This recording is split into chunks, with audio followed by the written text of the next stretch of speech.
Jake Earl on this morning?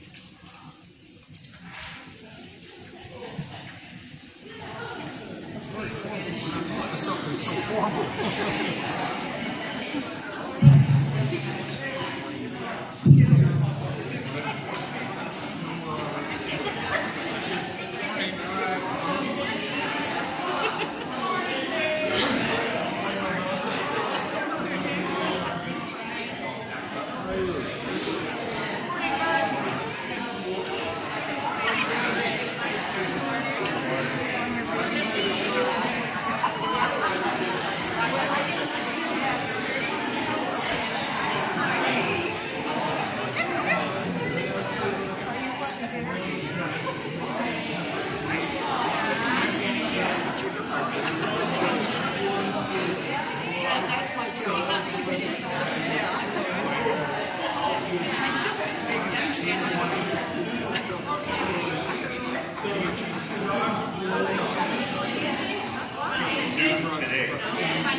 I love it. Isn't it nice to start the morning with a hug or a hello? I love to see it. My kids were sleeping and so was my husband, so I didn't get into that this morning. Dear Heavenly Father, we thank you for the gift of this new day and the privilege of gathering together in your name. As we begin this service, we ask that you quiet our minds and remove every worldly distraction. Pour out your Holy Spirit upon us. May our songs of praise raise to you with a sweet offering, and may you, the preaching of your word, transform our hearts and renew our spirits. Unite us in love, strengthen the worry, and draw us closer to you and to one another. Let your presence be tangible in this place, and may everything we do bring honor and glory to your name. In Jesus' name, amen. Sunday, July 26th, we have a deacon meeting after service. Tuesday, July 14th is Friends and Neighbors Luncheon at 10:30. The LaPorte County Fair is going on now through July 18th. I think everybody else was St. Joseph County. Aiden and Otto, my children, and their cousins are at the LaPorte County Fair. So if you want, come and support the children of our church who are showing at the fair. Are there any other announcements, joys, and concerns this week?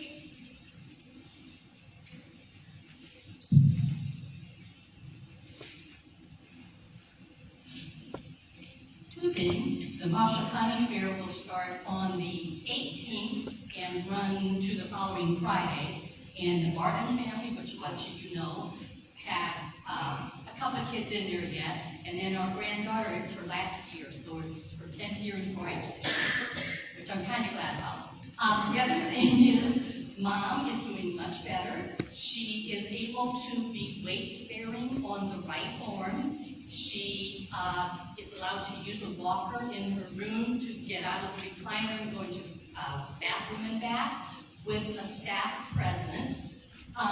They're doing a lot of kind of hard exercises for her down in the therapy room to build break the arm kind of loose, but been stiff from no use, and to build up the strength in it. Thank you.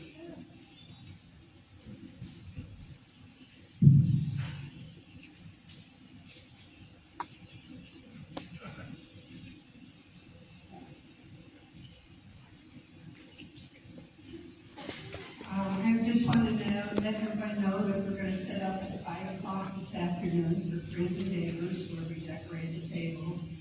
And just a reminder that we do have a box out there for little stuff for bingo for Millersbury Manor. And then I want to read a card that we received from Francis Horvath. That just a little, any little notes or a smile or a little call to these people. They really appreciate it when they get out. It says, "Dear Pine Creek Church family, what a generous basket of gifts you gave me for my 100th birthday. The fruit, candy, treats, trinket box, booklets are greatly appreciated. I still enjoy looking through the cards and taking note of your thoughts and wishes for me. But smiley face on his note was so nice. And the flowers were pretty for quite a while. I thank all of you for your thoughtfulness. It means so much to me. I know you care. You are in my prayers, and I surely hope you will pray much for me. This is sweet, just so sweet to trust in Jesus, just to take him at his word, just to treat him whom his promises, just to know. Thus saith the Lord. Love in Christ, friends. And you just know that you just appreciate the cards and everything that you send. Anyone else?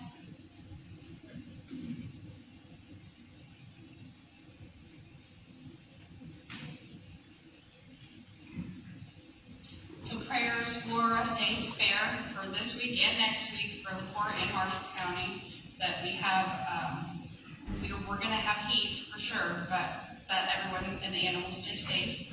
Thank you for the birthday wishes. Francis, happy birthday. Sorry, I said my prayer too soon. I'm just going to move into the first song, if that's okay with you guys. First song will be on the overhead or in the brown hymnal, "The King of Love, My Shepherd Is." Please feel free to stand or to stay seated.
And now we will have our responsive reading.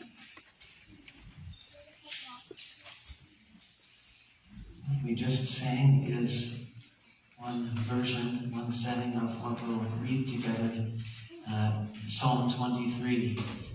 And perhaps you've memorized it in a particular version. Maybe there may be one or two words that are slightly different from the way you may have heard it as a child or may have taken it to heart. But let's read these words together from your bulletin here in unison. Psalm 23 about the Lord who is the shepherd to his people and all the things that that means for you today. The Lord is my shepherd, I lack nothing. He makes me lie down in green pastures. He leads me beside quiet waters. He refreshes my soul. He guides me along the right paths for his name's sake. Even though I walk through the valley of the shadow of death, I will fear no evil, for you are with me. Your rod and your staff, they comfort me. You prepare a table before me in the presence of my enemies. You anoint my head with oil. My cup overflows. Surely your goodness and love will follow me all the days of my life, and I will dwell in the house of the Lord forever.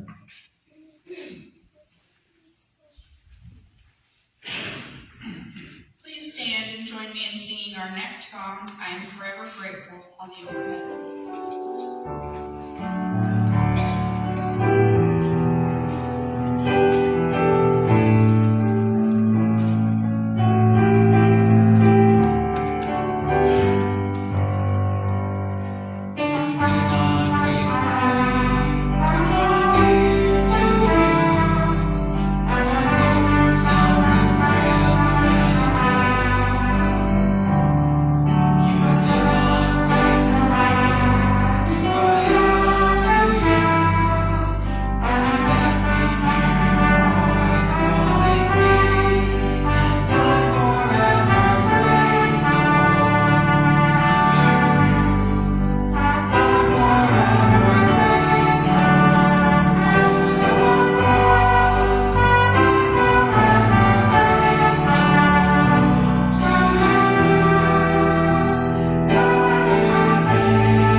The second reading, Zechariah 10.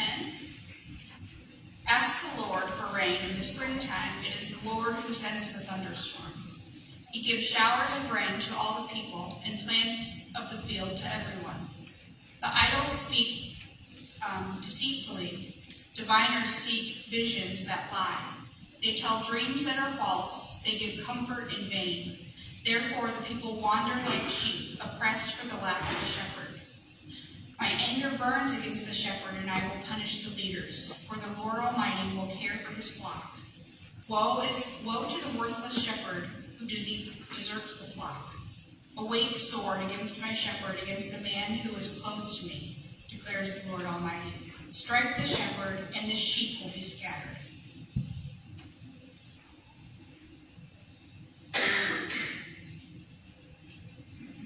Then Jesus told his disciples, "This very night you will all fall away on account of me. For it is written, I will strike the shepherd, and the sheep of the flock will be scattered. But after I have risen, I will go ahead of you into Galilee." Peter replied, "Even if all fall away on account of you, I never will." "Truly I tell you," Jesus answered, "this very night before the rooster crows, you will disown me 3 times."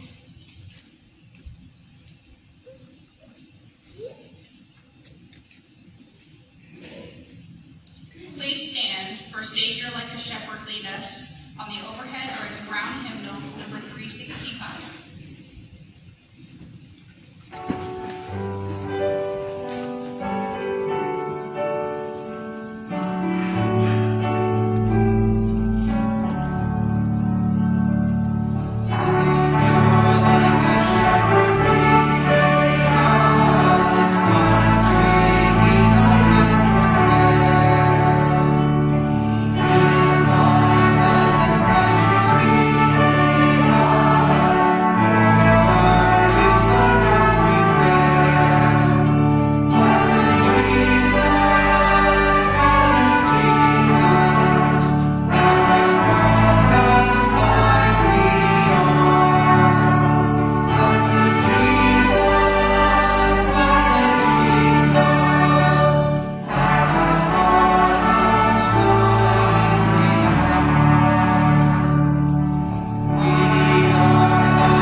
Some time ago, my folks were on a bike trip in the southwestern U.S. And my dad was cycling with a group of maybe 20 or so others. My mom was driving one of the support vehicles.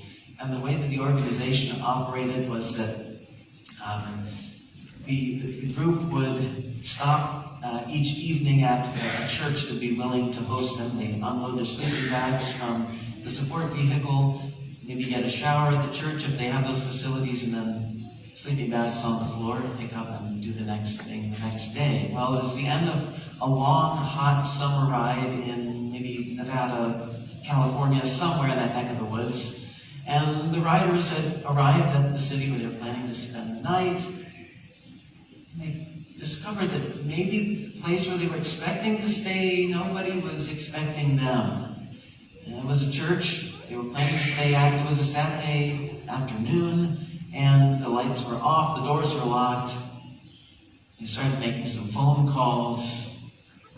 Pastor hadn't been told that anybody had tried to reserve a spot for 20 or 25 people to spend the night on the floor.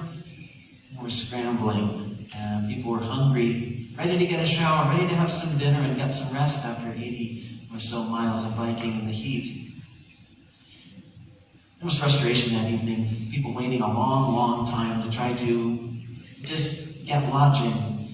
And, well, people suffered because leadership hadn't really checked boxes and taken care of arrangements in advance. I wonder if you've been in a situation where you suffered personally because of some decisions that were made in leadership that affected you. More severely, in the 1970s, does anybody remember 918 people drinking the purple Kool-Aid of cult leader Jim Jones, losing their lives? That's a big consequence for a mistake in leadership, or just evil leadership. I think of the members of the Unity Church of the Desert my siblings and I innocently visited a couple decades ago, who were under the pastor who told them a blasphemous misreading of Psalm 46, saying to each person in the church that day, "Be still and know that you are God." I wonder, how much are they suffering because of being under that leadership?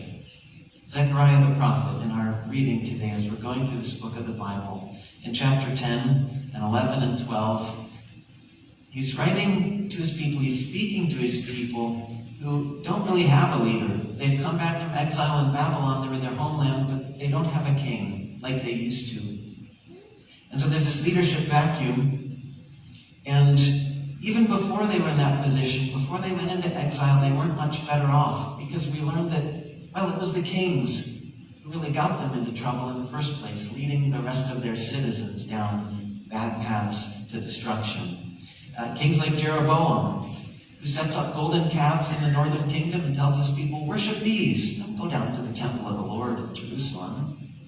Or King Ahab, right, who kind of described in Zechariah 10, when he's consulting all of these other spirits or other gods of the people around him, not so much the Lord, and, well, leading his people to do the same thing by setting up statues of places of worship for these gods around his kingdom, so that all of the people under his authority would be encouraged to participate in the idol worship with him. Zechariah 10 says, these leaders are consulting idols instead of the Lord. Zechariah 11, God says, these leaders are neglecting the people. Woe to them, I'm not happy with that leadership. Zechariah 12 we didn't read from, but it says some of these leaders and the kings of God's people, at least in the past, were just taking advantage of the people for their own gain. I wonder if we can think of examples in our own day. Maybe they've touched our lives personally, maybe we've just heard of them. Examples of someone in government or church leadership who maybe, well, secretly used money for things that it wasn't given for, and people thought it was going to a particular good cause, and then they find out it was just lining the pockets of somebody dishonestly, took it for him or herself.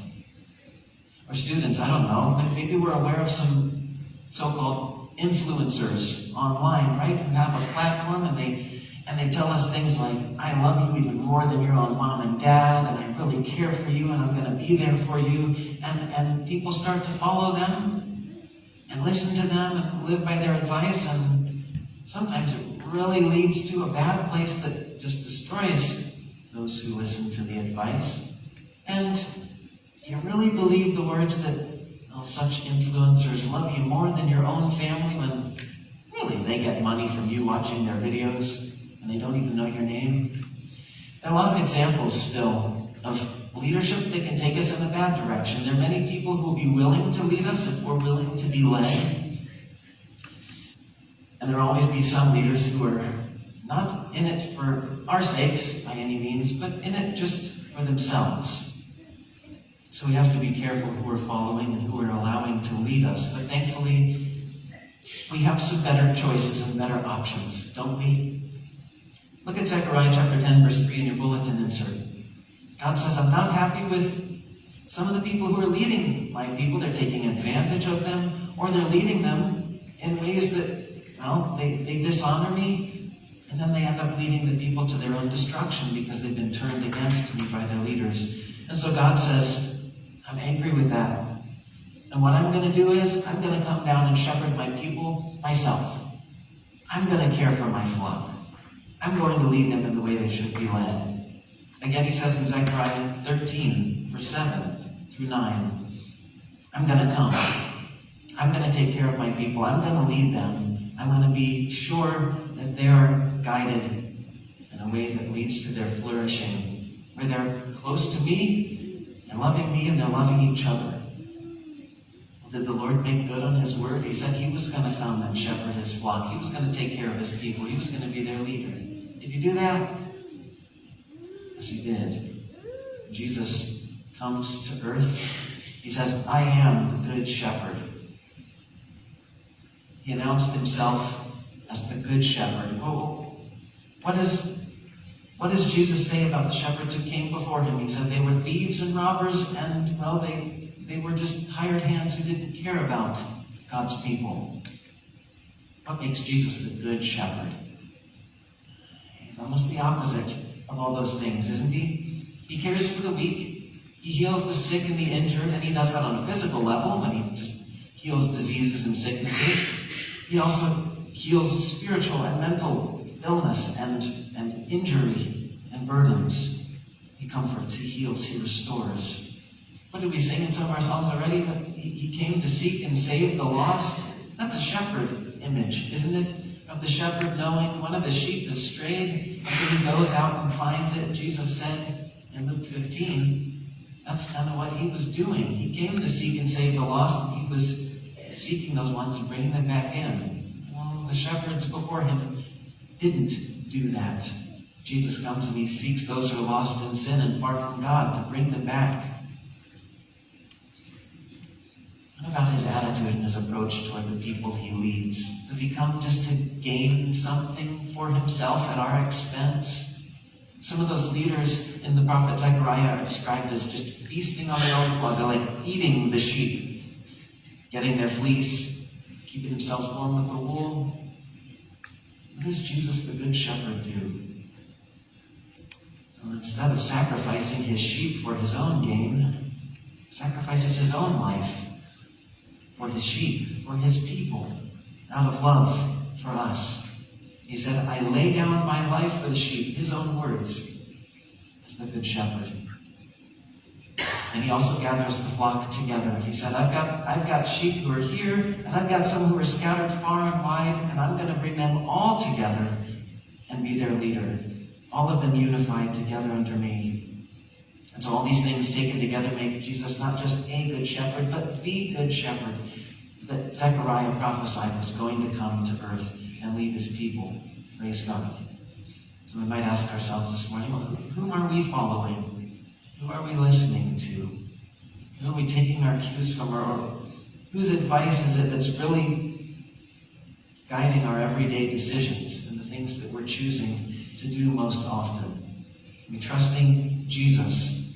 Not only what he's said to us in the Bible, but what he continues to say to us by his Holy Spirit that he gives us. He said his Spirit would be the teacher who continues to guide us into all the truth, who would comfort us and be with us. It's good news that he is a good shepherd. He leads us to life at its fullest. He's laid down his life that we might live because of him. So let's pray and thank him for that this morning. Dear Jesus, we thank you that you have come to earth you are the Good Shepherd. We praise you. You know, you're the only one who is good, the only one who is perfect. Your motives, your desires, your will, your love. We've been like sheep gone astray. We've wandered in our own ways. Sometimes we've trusted in other things, trusted in ourselves or our own wisdom or other advice, but haven't really consulted you. Forgive us. And we pray that you would restore our trust and faith in you, that you would give us ears to hear your Spirit speaking to us, and confidence in following as you lead. We thank you that you are the Good Shepherd. Lord, we lift up those who are physically, who are otherwise hurting, sick, injured, and weak. Lord, we ask for your strength and your healing power in their lives. Joanna, as she goes down to Mayo Clinic, others who are still ailing, looking for a cure, those who are hurting and in pain, those whose hearts are heavy. Think of all of the Davis family, Donna, Bennett, and her family as well. Lord, those mourning losses, you said you are the comforter who binds up those who are hurting.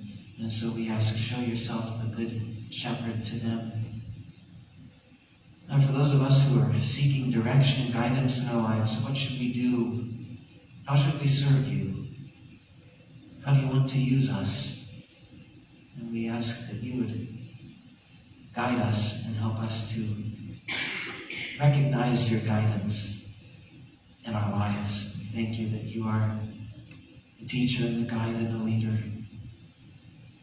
Lord, we ask that you forgive us, reconcile us with the Father and with others whom we've wronged, with the Shepherd who leads us in all the right paths, forgiveness and reconciliation. So we pray for peace in our relationships, and that you would guide us in every right path. We thank you that you provide for our needs, Lord. So we ask for what we need to make it today, our daily bread.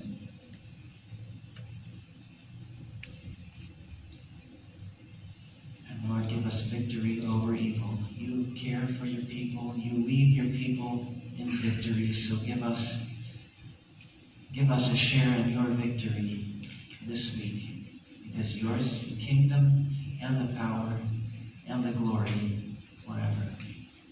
Amen.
doing today? Yeah. Glad to see a couple of you we haven't gotten the pleasure of being with recently. It's good to see you both again and all the rest of you. Jesus said famously, the Lord, or well, he said, I am the good shepherd. So, shepherd, what's a shepherd? Help me out. He guards the sheep. Yep, person who guards the sheep. Anything?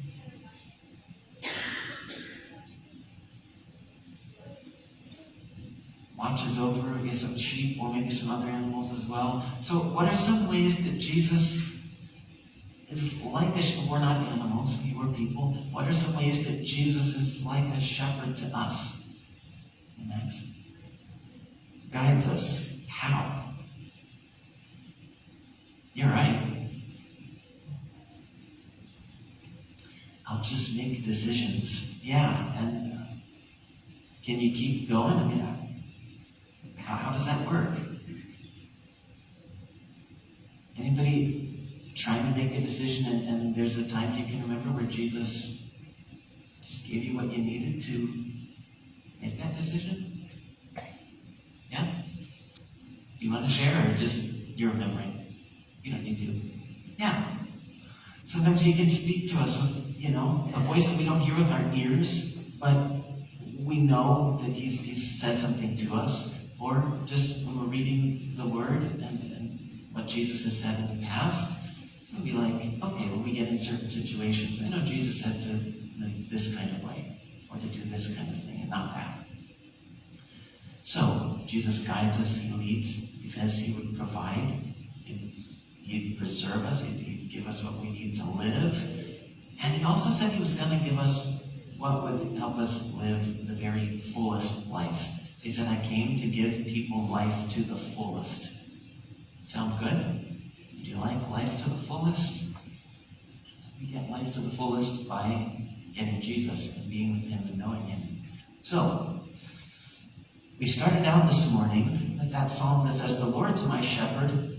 That's a great place to be. If we're trusting in Jesus, like Max is talking about, we're asking him to guide us, help us make the decisions that please him, and do the things that he made us to do. So I thought today maybe we could learn one short prayer, and it's in a song, that hopefully it can stick in our heads and we can use it for the rest of our lives. Asking God really to guide us, to lead us, and into the life that he says is the fullest. So it goes like this. I'll sing it once, and then we can try it a couple times. It says, Shepherd me, O God, beyond my wants, beyond my fears, from death into life. That's all it is. Simple enough? Can you see this, kind of? Can we try it once? Shepherd me, O God, beyond my wants, beyond my fears, from death into life. Shepherd me, O God, beyond my wants, beyond my fears, from death into life. Once more. Shepherd me, O God, beyond my wants, beyond my fears, from death into life. Okay, maybe it sounds all right. Shepherd me beyond my wants. I was thinking about that this week. What does that mean? Okay, so when I was little, the first word I ever said was not mom or dad, it was cookie. Anybody else like cookies? Good. Okay, I'm not the only one. I wanted cookies. I still like them now, but I really wanted them then. So if I got what I wanted, and I got cookies for breakfast, and I got cookies for lunch, and I got cookies for dinner, and maybe some snacks in between, that would taste good, right? It'd be yummy. I might be happy for a while, but would that be good? Like, would that be good for me? We got some frowns and then shakes of heads. Yes, I agree with you. It would be good for my teeth. It would be good for my body in many ways. So maybe that's kind of part of what this prayer can be. Oh, Jesus, there are some things that, I want, and I think about, and I really want to have. But maybe maybe not all of them are the things that are going to lead me to life to the fullest. And I know you know the best, and I know you know what leads to life at the fullest. So would you guide me? Would you lead me even beyond the things that I think I really want to the things that are really, truly going to be best for me? Shepherd me beyond my wants. How about beyond my fears? Are there ever fears that we have that keep us from doing what we think would be the best thing or the right thing? I think most of us probably encounter those fears from time to time. Asking Jesus, lead me over those things. It says in Psalm 23, even though I go through the valley of the shadow of death, I will fear, anybody remember? I will fear no evil. I might go through some stuff, but if Jesus is with me, I won't fear. Let's sing this one more time. Shepherd me beyond my wants, beyond my fears, into life that you have for me. Shepherd me, O God, beyond my wants, beyond my fears, from death into life. Shepherd me, O God, beyond my wants, beyond my fears, from death into life. It's a prayer we can pray. And last week we said we can pray what? If we're sitting, hands folded, eyes closed.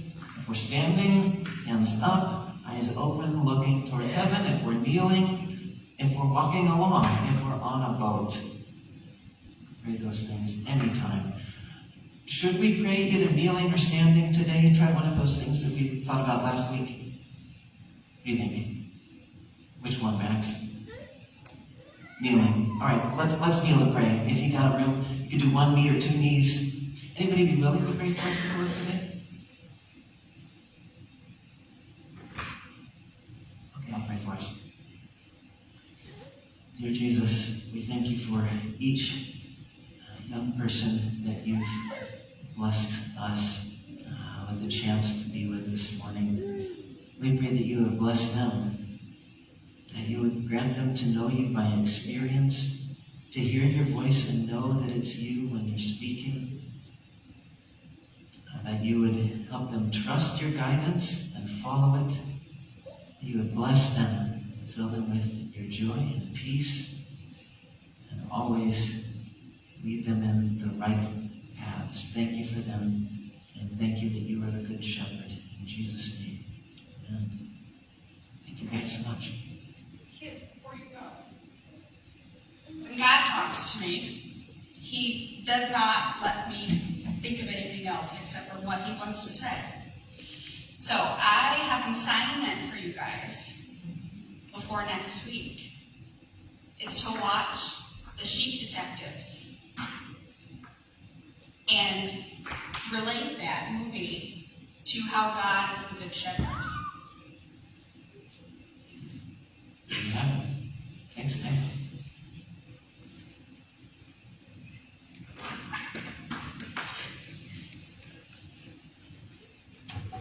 It's not just a kids movie, it's a grown-up movie too.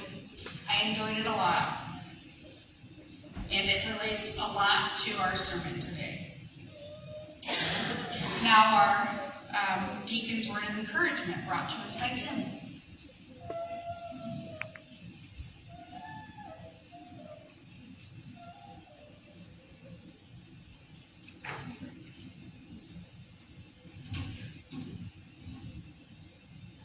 Last week, I listened to a song on the radio. I don't know any other words that it said, except the comment, when you pass on, what will you leave on? When you pass on, what will you leave on? Got me thinking that a whirlwind week last week, the minister, the bishop who preached at his mom's wedding, oh my goodness, death, funeral service, I'll get right sometime. There's a black guy in the 60s, and Diane's dad was driving around one day and saw these two black boys and invited them for punch and cookies. And And he said that that's what saved him, was punching cookies. Got me thinking, when you pass on what we leave on.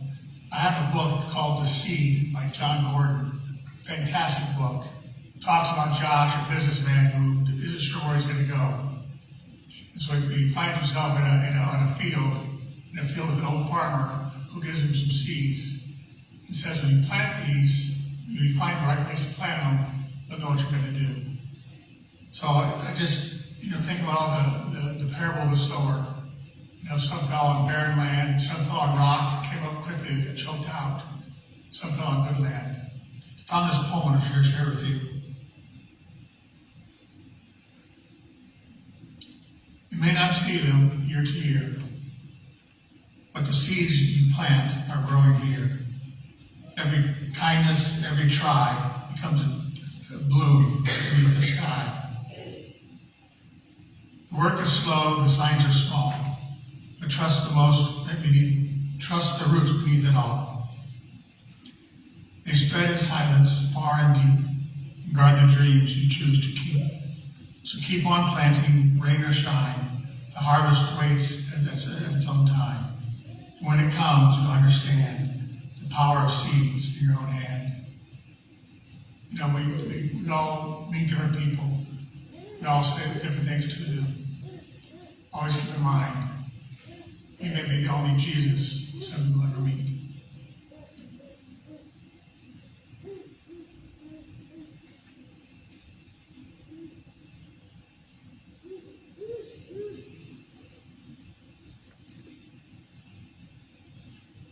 The third reading is from John chapter 10, verses 7 through 16. We invite you to read along with the passage above in your own Bible or a Bible in the seat in front of you.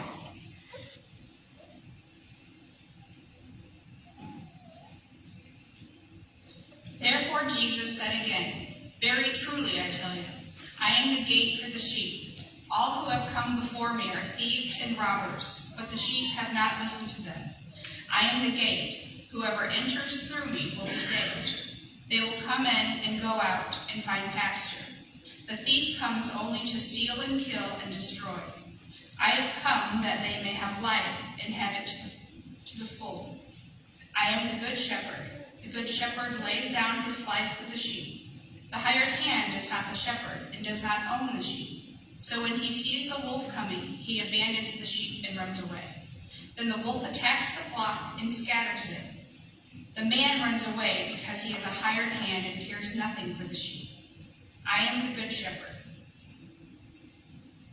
I know my sheep, and my sheep know me, just as the Father knows me, and I know the Father.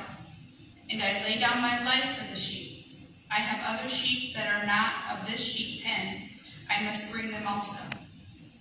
They too will listen to my voice, and there shall be one flock and one shepherd."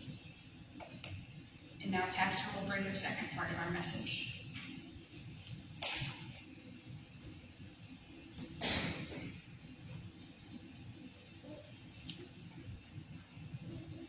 When Jesus comes to earth, he announces himself as the good shepherd, in contrast to the bad shepherds who came before him.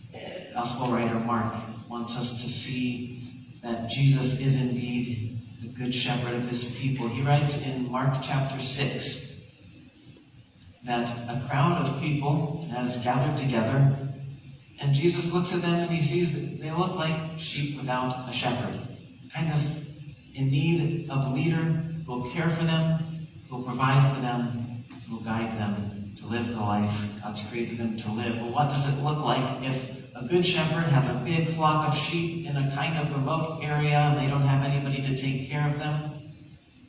Well, at least for starters, a good shepherd would probably feed the sheep or make sure they've got something to eat. Well, what happens in Jesus' case? There's a large crowd in a remote place. What does he tell them to do? Sit down on the grass. Does that ring any bells? Like from Psalm 23?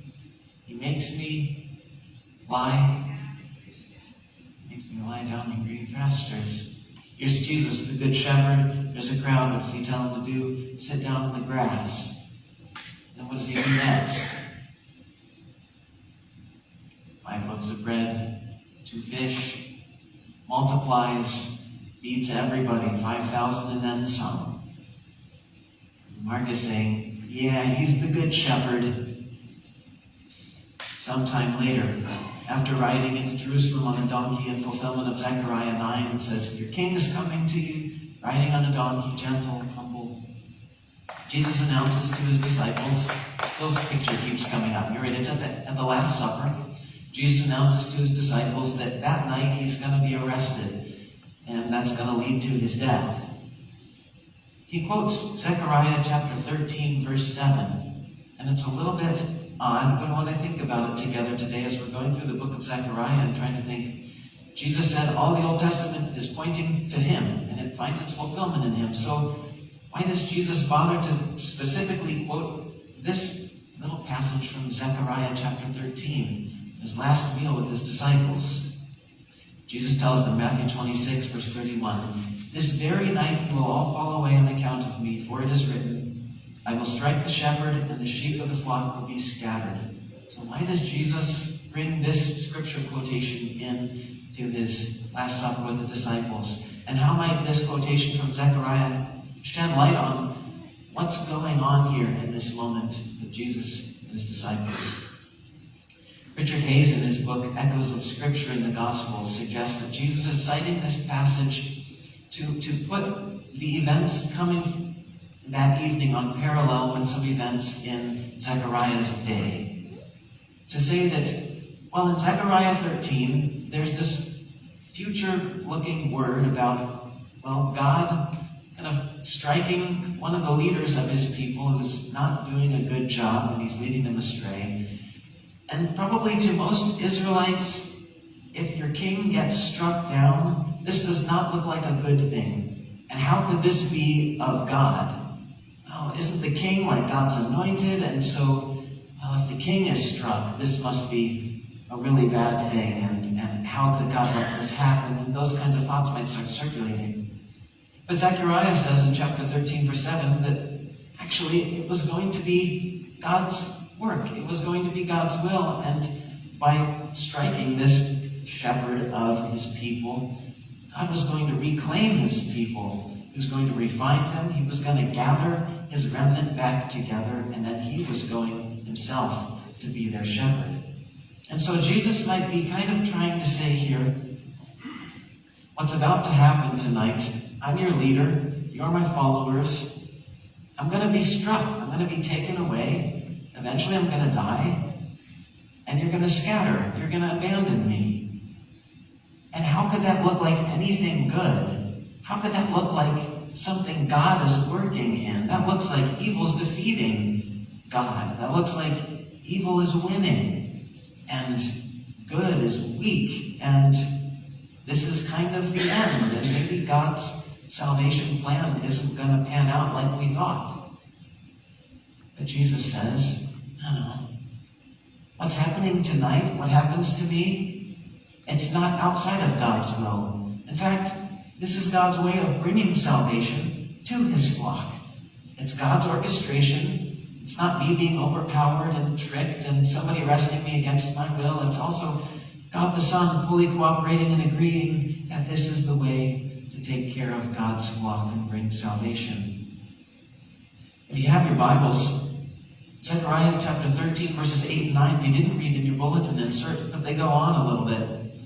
We discover that this scattering event that Zechariah looks at, and he says that this leader of God's people will be struck, but then it'll be followed by a moment of testing and refining of God's people. That happens in Jesus' last days before his death, doesn't it? It's a time of testing for the disciples. They mostly fail, but it's a time of reclaiming them after the test of that night. Doesn't Jesus say, pray that you will not fall into temptation or into the time of test right before he's arrested? So they're being tested. They don't do too well in the test, but after that test, Jesus rises from the dead and he reclaims them as his people again. Is there some refining that happens among Jesus' followers and his flock? Judas, the betrayer, is refined from the group, isn't he? They're down to 11 followers, and the one who really didn't want to follow Jesus in the first place, is gone. Now it's just the ones who are faithful and really committed to Jesus. But if you're reading Zechariah 13, 7-9, you're probably asking something like, wait a second. It sure looks like this shepherd in Zechariah 13 is being struck because he was a bad shepherd. Not because he was doing anything good. He was being got rid of so that God could come in and do something better, right? So is Jesus suggesting that he's contradicting himself and implying that he really is a bad shepherd when he said he was a good one? No. Jesus isn't saying he's a bad shepherd and that's why he's being struck. Why not? I find the New English translation note on this verse helpful. And notice that rather than connecting himself with a particular king in the past, Jesus is describing something similar that's going to happen to his disciples at a time when their leader is struck. So a king of God's people gets struck. Well, the people who are being led by him tend to scatter. That's generally the way things work. And so it will be with Jesus' disciples. They say, we're going to be with you to the end. We'll even die with you. We'll go with you to prison. And Jesus says, well, it's going to be like when any other leader gets struck. Their followers scatter. Boys will be boys. What goes around comes around. The apple doesn't fall far from the tree. It's written, strike the shepherd, and the sheep of the flock will be scattered. So Jesus is also saying something here. This is just the way things generally work. Zechariah wrote about it, and it's going to happen here. A leader of God's people is struck, and his followers scatter. Jesus, the leader and shepherd and king of his disciples and of all God's people, was struck, and his disciples did scatter and abandon him, just like he said. But they didn't stay scattered, did they? Because he rose from the dead. And so the reason that he didn't stay dead is he wasn't a bad shepherd. He was struck in innocence and righteousness, or all the evil that, well, we, the sheep, have done. 1 Peter says we are like sheep who have gone astray. Each of us has turned to our own ways. Prophet Isaiah said it too. Jesus is struck for our sins, not his own. And he lays down his life that instead of preying upon us like the bad shepherds before him, we could live because of his death. And so Jesus' disciples are scattered for a time, but they're reclaimed, they're refined, they're tested, and they come out at the time of testing as his dearly loved followers again. Normally, scattering is a very bad thing. Jesus even talks about it, right? There's a wolf who attacks the flock and scatters it. That's bad. Scattering has a very negative connotation. People who are scattered, they're isolated, they're separated from maybe the thing that connects and unites them. They're vulnerable on their own and weaker than they were if they were together with everybody else and their leader. And yet, there's another kind of scattering that Tim alluded to that Jesus does for his disciples just a little bit later on. And it's not a random scattering. It's a purposeful scattering and a blessed scattering. If you have your Bibles, would you open to the book of Acts just for a moment, to chapter 8. And Jesus again sees his disciples scattered after he's risen from the dead. But this time not because they're, afraid or not because he's died or anything like that. There's a very good purpose for this scattering. And it results not in the weakening of Jesus' following, but in the building up and expanding and strengthening of his flock. Acts chapter 8, verses 1 through 4. Listen to this. On that day, when the disciple Stephen was martyred, a great persecution broke out against the church in Jerusalem, and all except the apostles were scattered throughout Judea and Samaria. Being scattered again. This is after they received the Holy Spirit and Jesus is risen from the dead and ascended to heaven. But they're scattered because they're being persecuted. So they leave Jerusalem and they go other places. Verse 4, Acts chapter 8. Those who had been scattered, what did they do? Anybody have it in front of you? They weren't just hiding behind closed doors this time. They preached the word wherever they went. Persecution was kind of their form of being struck. That caused them to scatter, but that was also part of God's plan. They went to Judea and Samaria when they were scattered. What had Jesus said when he gave them the Holy Spirit? You'll be my witnesses in Jerusalem and where else? Judea and Samaria. Well, they're being scattered to the places where Jesus told them to go and be witnesses, and they're going and they're preaching about him, the good news. Scattering may not have seemed like it was a good thing. Was God's hand in this? Was this really what God wanted? Wasn't this persecution just defeating the church? And as it turns out, God was working through this and accomplishing his purpose and making his church successful and grow. They went to Judea and Samaria. What about the ends of the earth part of things? If you have your Bible in Acts, flip a couple pages to chapter 11, verses 19 to 21.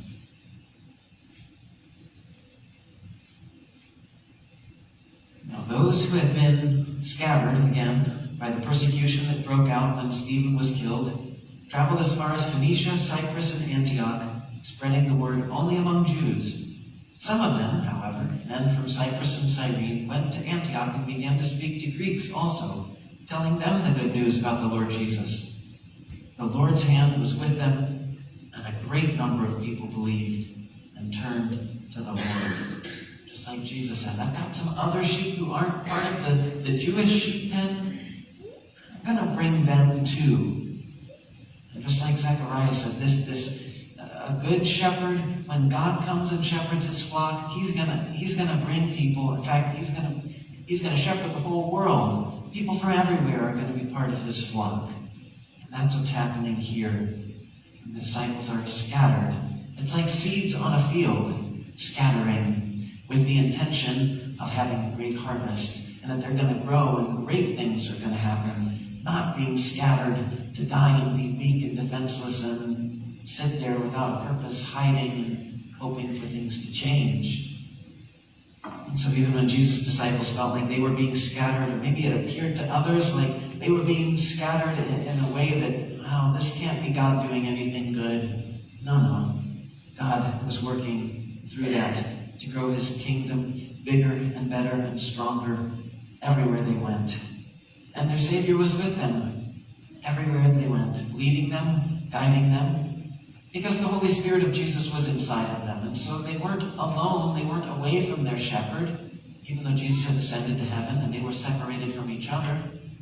Because what did he say? The Spirit will be with you and in you, and he will be your comforter. And he'll continue to teach you and guide you and even give you the words to say when you most need them. I'm not going to leave you alone, Jesus said to his disciples, and he didn't.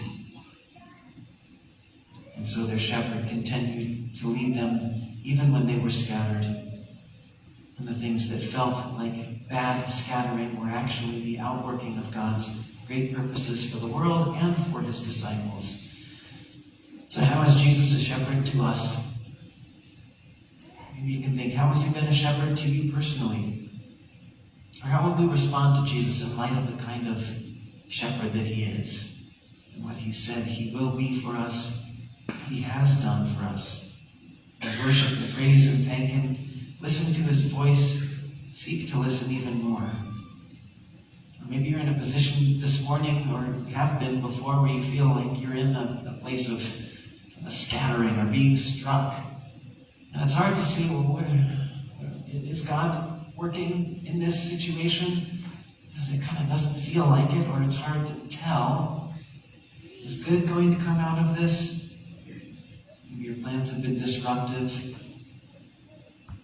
We can be encouraged by the disciples' example to stay close to Jesus, to continue to be faithful, and trust that he is going to bring something great and good out of this scattering for his purposes, for his world, and for us. And scattering doesn't have to be a hopeless, purposeless, wasted, worthless experience. Maybe we haven't faced a sort of scattering event at all. Life seems smooth sailing. Maybe we could ask Jesus if there's any way that he wants to, in a sense, scatter us, or a particular person or place where he wants to scatter us to make him known. Give us a moment just to pray, and then we'll get a chance to share communion together after that.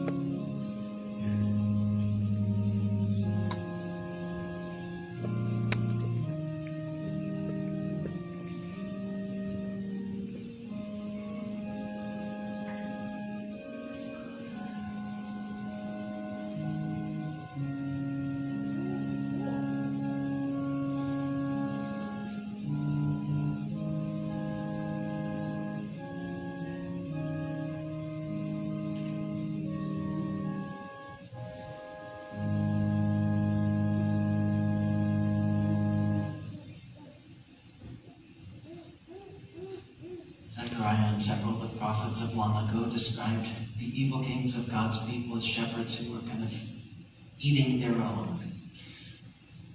What a different kind of shepherd Jesus is. By his own sacrifice for sinners, now he gives himself, dying that we might live through him. He said he was the good shepherd. He was also the Lamb of God, feeds us with himself. He said, my body is given for you, and my body broken, given on the cross, well, that's the bread that comes down from heaven and gives life to the world. My blood poured out in sacrifice, taking the sin of the world on myself. That blood is drink that gives life. And so Jesus said, whenever you take this bread and this cup, do it in remembrance of me, the kind of good shepherd that I am.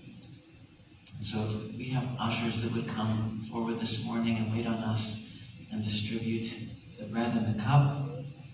And if while this is passed, you are trusting in Christ as your shepherd, your Savior, then receive the bread, receive the cup, and then at the end, hold on to it and we'll all eat and drink together.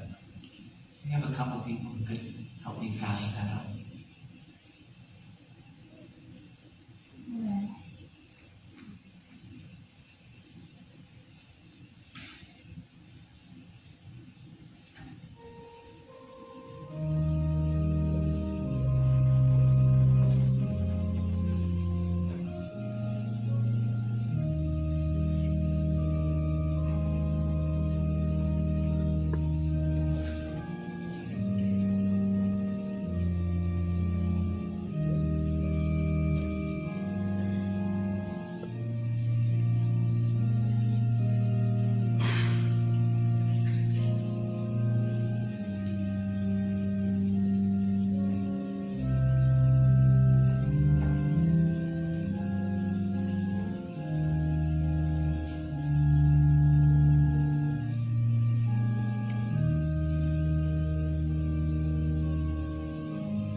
blood of Christ shed for us.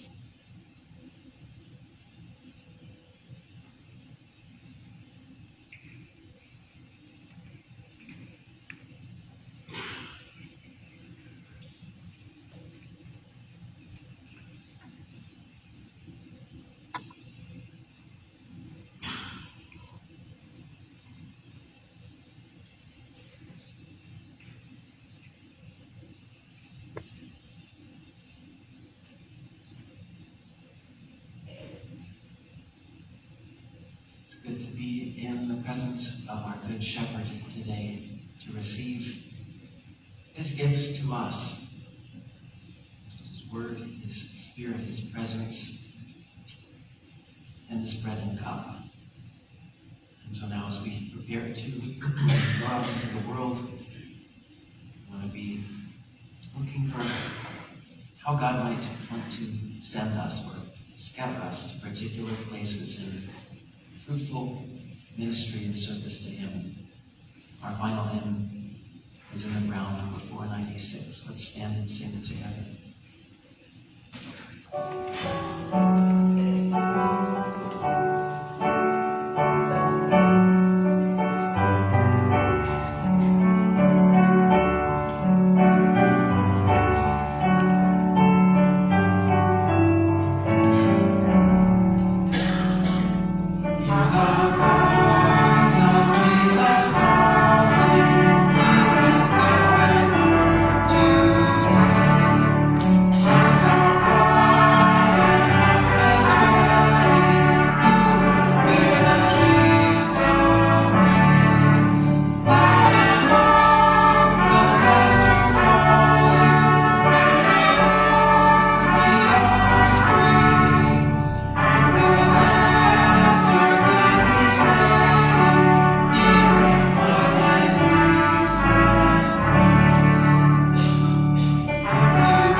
May he send us. May the Lord bless you and keep you. Make his face to shine upon you, be gracious to you, and give you peace. And may he send us into the harvest field with the good news of the Good Shepherd, who died for us while we were still sinners, who rose again and still lives within us and is coming again. Amen.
climate change